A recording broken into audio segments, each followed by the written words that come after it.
Cestovat s božským ringem je zážitek, na jaký se nezapomíná. Nikdy jsem nepotkal někoho tak nepraktického, nepohyblivého a pro turistiku tak nevhodného, jako je Ringo. Často vzdychal: Péťo, proč mě někdy nevezmeš s sebou? A tak jsem ho jednou vzal.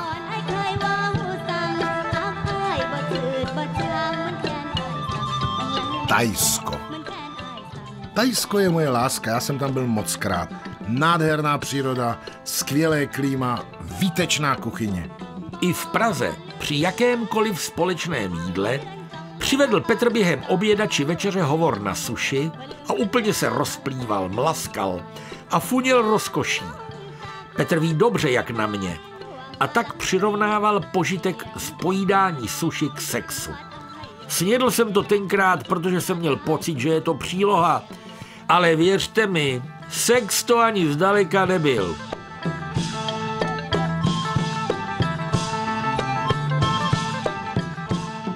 K Americe jsem přišel jako slepý k houslím. Krajani chtěli uspořádat předvánoční legraci a pozvali si Petra Novotného a Milana Markoviče. Z Markoviče nějak sešlo, vysvětloval mi Petr do telefonu. Jak z něho mohlo sejít? Za A. Markovič chytil lepší kšeft, za B.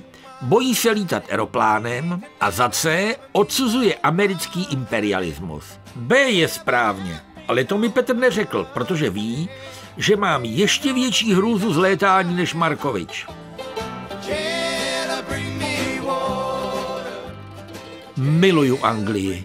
Od mládí nešetřím obdivem k této skvostné zemi. Zemi, které vděčíme za moderní parlamentní demokracii, technický pokrok a božský fotbal.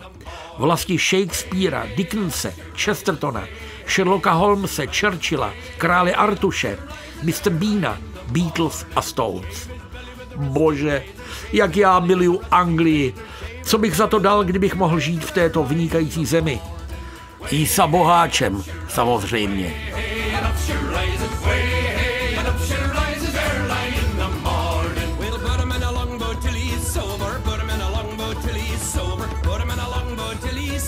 Jedeme na Sicílii a hned první den samé dobré zprávy. Konečně jedeme autem. To je, pane parádička. Naložíš do kufru, co se ti zlíbí. Jídlo, dostatek oděvů, stativ k foťáku, knihy, dárky pro domorodce. Zkrátka všechno, co ti cestování letadlem neumožní. A hlavně pohodlí.